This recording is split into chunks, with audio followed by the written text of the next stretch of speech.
अस्सलामुअलैकुम class. Myself Mohammad Shoaib Akhtar. और आज का जो हमारा टॉपिक है वो है साइटोस्केलेटन।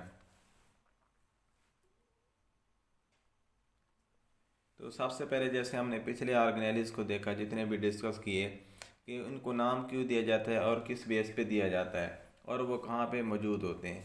तो साइटोस्केलेटन जो है ये साइटोसोल के अंदर मौजूद होता है। Cytosol containing cytoskeleton fabrics formed of. तो ये डिफरेंट प्रोटीन से डिफरेंट चीज़ों से मिलकर बनता है। साइटोस्केलेटन का मतलब क्या है कि साइटोस का मतलब होता है सेल और स्केलेटन कहते हैं ढांचे को। हमारा जो जिस्म है इसमें दो तरह के ढांचे पाए जाते हैं, एक बोनी होता है और एक मस्कुलर। तो ये जो मस्कुलर हमारा ये स्केलेटन होता है ये साइटोस्केलेटन होता है और इसने सेल को एक प्रॉपर शेप देनी होती है और वहाँ पे ये रोल प्ले करता है। तो ये किन से मिलकर बनता है? माइक्रोट्यूब्यूल्स इसमें मौजूद होती हैं, इंटरमीडिएट फिलामेंट्स होता है और माइक्रोफिलामेंट्स। तो माइक्रोट्यूब्यूल्स ये छोटी छोटी ट्यूब्यूल्स होती हैं, माइक्रोफिलामेंट्स होते हैं ये धागे की तरह के छोटे छोटे फिलामेंट्स हैं, और जो इंटरमीडिएट फिलामेंट्स होते हैं ये माइक्रोट्यूब्यूल्स और माइक्रोफिलामेंट्स के दरमियान में इनका डायमीटर होता है। तो इसकी कंपोजिशन की बात करें तो ये साइटोस्केलेटन हमारे पास किन प्रोटीन से मिलकर बनता है? The main protein that is present in cytoskeleton are. तो वो कौन सी मेन प्रोटीन्स हैं जो मिलकर साइटोस्केलेटन को बनाती हैं? एक तो हमारे पास ट्यूब्यूलिन प्रोटीन है जो साइटोस्केलेटन में रोल प्ले करती है उसकी कंपोजिशन में। एक हमारे पास एक्टिन प्रोटीन जो कि मोस्ट इम्पॉर्टेंट प्रोटीन है, और एक हमारे पास ट्रोपोमायोसिन, देन है मायोसिन और सम अदर मसल प्रोटीन। तो ये जितनी भी प्रोटीन्स हैं ये सारी कंपोजिशन में रोल प्ले करती है किसकी? साइटोस्केलेटन की। तो ये जो प्रोटीन्स होती हैं इन्हें हम कॉन्ट्रैक्टाइल प्रोटीन्स भी कहते हैं। अब इन्हें हम कॉन्ट्रैक्टाइल प्रोटीन्स क्यों कहा जाता है? वो इस वजह से कि इन्होंने मसल्स की जो कॉन्ट्रैक्शन और रिलैक्सेशन होती है वहाँ पे इन्होंने इनका रोल प्ले होता है। इन्होंने मसल्स को कॉन्ट्रैक्ट भी करवाना है और साथ उनको रिलैक्स भी करवाना है, क्योंकि हमारे मसल्स हर वक्त मूवमेंट करते रहते हैं। तो इनमें यही प्रोटीन्स मौजूद होती हैं, इस वजह से हम इन्हें कहते हैं कॉन्ट्रैक्टाइल प्रोटीन्स। सबसे पहले हमारे पास है माइक्रोट्यूब्यूल्स। तो माइक्रोट्यूब्यूल्स का जो डायमीटर होता है वो 25 नैनोमीटर होता है, और ये लॉन्ग होते हैं, अनब्रांच्ड होते हैं और सिलेंडर होते हैं, कंपोज ऑफ ट्यूब्यूलिन प्रोटीन। तो माइक्रोट्यूब्यूल्स हमारे पास ट्यूब्यूलिन प्रोटीन से मिलकर बनते हैं, और ये सिलेंडर होते हैं, ब्रेक तरह के होते हैं और अनब्रांच होते हैं। इनमें कोई ब्रांच वगैरह नहीं होती, बिल्कुल सीधे अनब्रांच होते हैं, और इनका डायमीटर सबसे ज़्यादा होता है 25 नैनोमीटर। ये हमारे पास डायग्राम, इसमें आप लोग देख लें कि ये जो हमारे पास ट्यूब्यूलिन प्रोटीन से बना हुआ है, माइक्रो ट्यूब्यूल जो होता है ट्यूब्यूलिन प्रोटीन से मिलकर बनता है, इसलिए हम इसे कहते हैं माइक्रोट्यूब्यूल। और ये बिल्कुल छोटी छोटी बारीक नाली है, ये आप लोग देख सकते हैं, सिलेंड्रिकल काफ़ी लंबी सारी नाली है। तो ये हमारे पास किसका स्ट्रक्चर है? माइक्रोट्यूब्यूल्स का। सेकंड नंबर पे हमारे पास इसके अब हम फंक्शन देख लेते हैं कि माइक्रोट्यूब्यूल्स का क्या फंक्शन है। इसका जो सबसे पहला फंक्शन होता है वो होता है spindle structure, assembly and disassembly of spindle structure during mitosis. Mitosis के दौरान जब माइटोसिस का अमल हो रहा होता है उस वक्त असेंबली और डिसअसेंबली, मतलब ये कि स्पिंडल स्ट्रक्चर को बनाना और फिर उसको तोड़ देना, ये क्या होता है? असेंबली होती है बनाना, और डिसअसेंबली तोड़ना। स्पिंडल स्ट्रक्चर को बनाना फिर उसे तोड़ देना, ये माइटोसिस के दौरान कौन करवाता है? माइक्रोट्यूब्यूल करवा रहे होते हैं। माइटोसिस क्या है कि ये सेल डिवीजन की एक टाइप है, और इनका काम ये होता है कि इन्होंने इस क्रोमोसोम की सेपरेशन करवानी होती है। वो कैसे कि जिस तरह क्रोमोसोम जब वो सेल डिवीजन होनी होती है तो उस वक्त क्रोमोसोम्स को सेपरेट किया जाता है, एक क्रोमोसोम एक साइड पे चला जाता है, दूसरा दूसरी साइड पे। तो ये कौन परफॉर्म करवा रहा होता है? ये माइक्रोट्यूब्यूल्स। ये डायग्राम में आप लोग देख लें कि माइक्रोट्यूब्यूल जो ये फिलामेंट्स होते हैं छोटे छोटे, इनका काम क्या होता है कि क्रोमोसोम्स को सेपरेट करवाना होता है। एक क्रोमोसोम एक साइड पे चला जाएगा, दूसरा दूसरी साइड पे। तो ये माइक्रोट्यूब्यूल्स का फंक्शन है। इसका जो सेकंड फंक्शन है वो है formation of organelles. Several cell organelles are derived from special assemble of microtubule. तो माइक्रोट्यूब्यूल जब आपस में मिलते हैं तो ये बहुत सारे ऑर्गेनेलिज बना लेते हैं। तो इस तरह इनका जो मेन रोल प्ले है वो ऑर्गेनेलिज की फॉर्मेशन में भी होता है कि छोटे छोटे ऑर्गेनेलिज को ये बना लेते हैं माइक्रोट्यूब्यूल्स आपस में मिलके।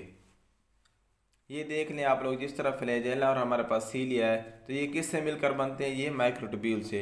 ये हमारे पास माइक्रोट्यूब्यूल्स हैं, ये देख लें, और ये हमारे पास फ्लैजेला है। तो फ्लैजेला जो होता है ये किससे मिलकर बनता है? ये माइक्रोट्यूब्यूल्स की, जब वो आपस में असेंबली करते हैं छोटे छोटे माइक्रोट्यूब्यूल, तो एक स्ट्रक्चर बना लेते हैं जिसे हम फ्लैजेला भी कहते हैं, सीलिया भी होता है और बाकी डिफरेंट स्ट्रक्चर जो सेल के अंदर बन रहे होते हैं। सेकंड नंबर पे हमारे पास है इंटरमीडिएट फिलामेंट्स। इसका डायमीटर 10 नैनोमीटर होता है और ये होता है बिटवीन माइक्रोट्यूब्यूल्स एंड माइक्रोफिलामेंट्स। अब यहाँ पे अगर क्वेश्चन अराइज हो जाए कि इंटरमीडिएट फिलामेंट्स को इंटरमीडिएट फिलामेंट्स क्यों कहा जाता है, क्योंकि इनका जो डायमीटर होता है वो माइक्रोट्यूब्यूल्स और माइक्रोफिलामेंट्स के दरमियान होता है और इनका डायमीटर 10 नैनोमीटर होता है। और ये किससे मिलकर बनते हैं? ये फाइब्रस प्रोटीन से मिलकर बनते हैं। ये हमारे पास माइक्रो इंटरमीडिएट सॉरी फिलामेंट्स हैं और ये इनका ये स्ट्रक्चर है और ये माइक्रोट्यूब्यूल्स और माइक्रोफिलामेंट से दरमियान में इनका स्ट्रक्चर होता है। फंक्शन की बात करें इंटरमीडिएट फिलामेंट की, तो इसका जो मेन फंक्शन है वो है सेल की शेप को मेंटेन रखना, determination of cell shape and integration of cellular components. Cell की शेप को एक तो ये डिटरमाइन करता है, उसकी शेप को मेंटेन रखता है। दूसरा इसका जो फंक्शन है वो ये है कि इसने सेलुलर कंपोनेंट्स जो होते हैं उनको आपस में इंटीग्रेट करवाता है, आपस में मिलाता है। तो यहाँ डायग्राम में देख लें, ये हमारे पास क्या है, ये जो सेल की शेप को जिसने बाहर वाले लेयर ने मेंटेन किया हुआ है, धागों की एक लेयर है, इससे हम कहते हैं इंटरमीडिएट फिलामेंट। तो इसका सबसे बड़ा रोल यही होता है कि इसने सेल को एक प्रॉपर शेप देनी होती है। नंबर थर्ड पे हमारे पास है माइक्रोफिलामेंट्स। इनका जो डायमीटर होता है वो 7 नैनोमीटर होता है और ये मोर सिलेंडर होते हैं, बहुत ज़्यादा बारीक होते हैं और सिलेंड्रिकल होते हैं। सिलेंड्रिकल का क्या मतलब है कि एक चीज़ है जिसकी थोड़ी बहुत विड्थ भी है और साथ लेंथ भी है, तो वो सिलेंड्रिकल होती है। Compose of actin protein, actin जो कि मोस्ट इंपॉर्टेंट प्रोटीन है हमारे मसल्स की, ये उससे मिलकर बनते हैं। और ये कंट्रैक्टाइल प्रोटीन, क्योंकि मसल्स हैं कंट्रैक्शन भी करने होते हैं, वो रिलैक्स भी होते हैं, तो ये उससे मिलकर बनते हैं। एक्टिन प्रोटीन से मिलकर बनती है जो कि मसल्स को कंट्रैक्ट भी करवाती है, साथ उन्हें रिलैक्स भी करवाती है। इस वजह से हम इसे कहते हैं कंट्रैक्टाइल प्रोटीन। ये हमारे पास स्ट्रक्चर है माइक्रोफिलामेंट्स का। हमने डिस्कस किया था तीन, जो हमारे पास एक माइक्रोट्यूब्यूल था, एक इंटरमीडिएट फिलामेंट था और एक माइक्रोफिलामेंट था। माइक्रोफिलामेंट जो होते हैं ये सबसे छोटे होते हैं, माइक्रोट्यूब्यूल जो होते हैं ये बड़े होते हैं, 25 नैनोमीटर डायमीटर होता है और इंटरमीडिएट फिलामेंट इन दोनों के दरमियान का जो हिस्सा होता है। फंक्शन की बात करें माइक्रोफिलामेंट की, तो ये इंटरसेल मोशन साइक्लासिस हमने डिस्कस किया था पिछले लेक्चर में, जो पीछे हमने लेक्चर डिस्कस किए थे साइटोप्लाज्म का, कि साइटोप्लाज्म की जो मूवमेंट होती है उससे हम कहते हैं साइक्लासिस। तो उसकी जो मूवमेंट होती है वो किसके थ्रू हो रही होती है? वो हो रही होती है माइक्रोफिलामेंट के थ्रू। तो माइक्रोफिलामेंट का थ्रू है, एक रोल होता है कि इसने सेल की मूवमेंट को कंट्रोल करना होता है। अमीबाइड मूवमेंट, इसका क्या मतलब है कि जिस तरह हमारे लोकोमोटरी ऑर्गन है लेग्स, हम लेग्स के थ्रू चल सकते हैं, इस तरह सेल का जो होता है वो किसी सेल का फ्लैजेला होता है लोकोमोटरी ऑर्गन, किसी का होता है सीलिया। तो अमीबाइड जो होते हैं इनका लोकोमोटरी ऑर्गन कोई नहीं होता, ये अपनी बॉडी के थ्रू चलते हैं। तो ऐसा सेल जो बॉडी के थ्रू चले उससे हम कहते हैं अमीबाइड मूवमेंट। अमीबा की मूवमेंट जो होती है वो बॉडी के थ्रू वो मूवमेंट करता है, उसका कोई लोकोमोटरी ऑर्गन नहीं होता। तो इस वजह से वो सेल, या जिस तरह हमारे पास साइटोप्लाज्म की मूवमेंट हो रही होती है तो वो अमीबाइड मूवमेंट होती है, उसका कोई लोकोमोटरी ऑर्गन नहीं है, माइक्रोफिलामेंट उसको मूव करवा रहे थे और वो अपनी बॉडी के थ्रू मूवमेंट करता है। तो ये होती है अमीबाइड मूवमेंट, अमीबा की तरह।